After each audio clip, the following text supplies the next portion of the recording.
Hello there, I'm Lloyd Evans. Welcome to The Bunker. It's time for another voicemail. Today's voicemail is from an anonymous caller. Let's listen to what they have to say. Hi Lloyd. I came across your YouTube videos in my quest to understand my partner. I would like to remain anonymous, so I thought I'd just put that out there first. I am not a Jehovah's Witness. My partner is a former Jehovah's Witness, and we have been married now for a year in August. And I have moved away from London to my husband's town, and every time that we go out and about, I've noticed a pattern of places which he will avoid going to, or places where he will prefer to just go in quickly and leave really quickly as well. We had a recent I suppose you could call it an interaction. And we went out for a walk and a picnic. It was a lovely hot summer's day. What we wanted to do was just enjoy the day. Now, every time my husband will see or make eye contact, or even from a distance see an ex-congregation member, what happens is he gets really agitated. He won't physically show it, but I can feel that something's wrong, that he's not himself, that he's tense, that he's anxious, that he's agitated, and he just wants to leave. So what I did was, for the first time, I confronted him most recently when this happened, and I asked him, I said, what is it about either seeing former members of your congregation or bumping into them or them seeing you? What is it that upsets you so much, and why is he so fearful of it? It's becoming really difficult for me to understand. He says his explanation is always the same. He says he's not angry at them. The only reason he's avoiding them is because he knows how much they love him and how much they care for him and how much they want to look out for him and how much they worry about him. And he doesn't want them to cry, and he doesn't want them to feel hurt, and he doesn't want them to feel obligated out of their love for him to approach him. Now, this could be because I don't understand, but it is really, really confusing for me, and I just wanted to know from you if perhaps this is something that is common. Is this something that every apostate is faced with? How do you deal with it as a partner? How do I support him through this? How can I help him through this? Because it's really painful to see someone you love so much be so fearful and avoiding other people who he claims he knows loves him so much that he has to avoid them. So it's really confusing for me because I don't understand. I don't understand what's going on. I understand the shunning process is a process that is adhered to. I understand that most likely they're not going to make contact with him. So that's something I would really love to have some kind of insight or clarity on. Well, thank you for that message. And thank you for caring. Thank you for wanting to support your husband. Thank you for recognizing the situation he is in I'm not sure to what extent you understand, quite frankly, the situation he's in, but thank you for recognizing that he's in a unique situation and, as you put it, wanting to support him. I think that speaks volumes about you and your love for your husband. And quite frankly, I don't think it can be said that every partner or spouse of a former Jehovah's Witness is as interested as you are in supporting. I think sometimes, from what I've heard, sometimes a partner or spouse of an ex-JW can take the attitude, oh, just move on from it. You know, why are you still worried or anxious or fearful? Why can't you move past all this? You're no longer in the religion, just deal with it. And I'm not sensing that sort of arrogant attitude in you. I think it's wonderful that you want to help your spouse. That said, it's fairly obvious from what you've described that you don't fully understand his situation, and neither does he.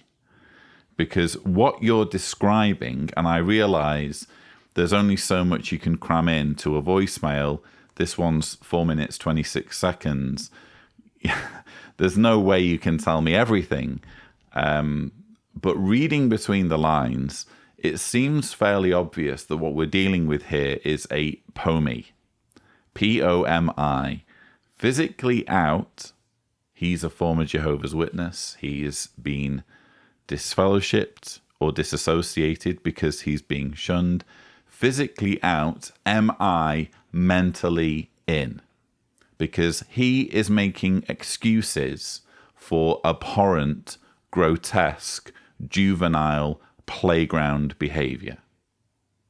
He is going out in his local community, which he has every right to do, and he's enjoying, for example, a picnic in his local park with his wife, and he's encountering situations where he's being ghosted, where he's being ostracized, where he's being treated as though he is an evil person and or doesn't exist. And that's a very abusive thing to do to a person, by the way. This has actually been studied by psychologists. There's a doctor, Kip Williams, who has actually run computer studies of the way people react when they are shunned. And he developed these computer models after going out, and I think he was taking his dog for a walk or something. And there were two people playing frisbee with each other. So these two guys playing frisbee, and then out of nowhere, they throw the frisbee to him. So he catches the frisbee and throws it back to them. And all of a sudden, he's playing frisbee with these two guys that he's literally just met. But then what happens is, unexpectedly, they just start playing frisbee with each other and exclude him. And even just describing that scenario, hopefully if you're imagining being Dr. Kip Williams in that situation, hopefully if you're imagining that scenario, you're imagining the rage that you feel. Even though it's people who you barely know or have literally just met that day, when they ghost you, when they pretend you're not there, it's a visceral reaction. It's a pain. I would urge you to look up the video I made on this channel about ostracism, where I interviewed an expert on ostracism, and he explained that it's an actual pain that you feel, and it has its roots in our survival mechanisms. It's a very primal thing. If you're on the savannah and your tribe ejects you, so you're no longer allowed to be with your tribe, you are dead. Unless you can patch things up with your tribe, or find another tribe, because we're social creatures. We just can't survive all by ourselves. So it's an actual physical pain that people feel. That's what he's feeling. You described agitated, tense, anxious, fearful.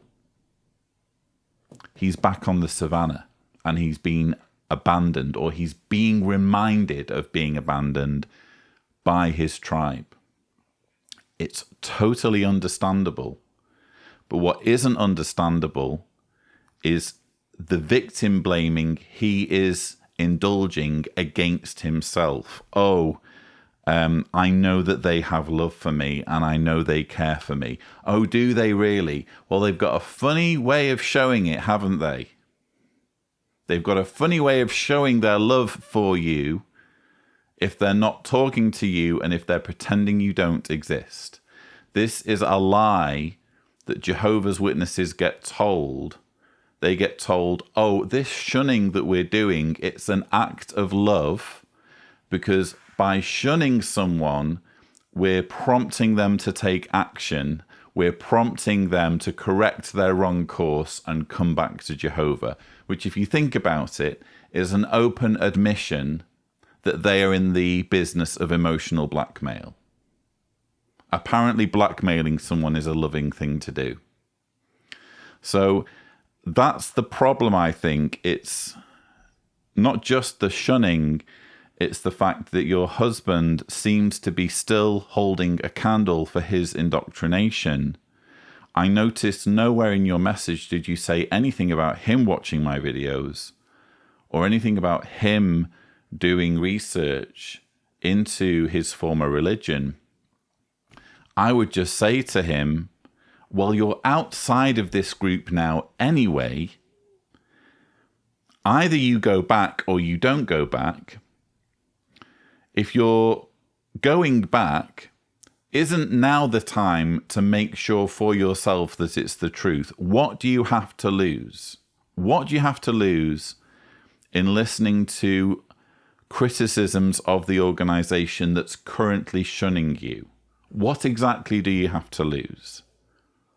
Because either you're going to prove to yourself that it's the truth, and that's going to motivate you more to go back to Jehovah, because you'll look at the criticisms of the organization and applying critical thinking to those criticisms, you'll see through them and you'll realize that they're bogus and that they're lies.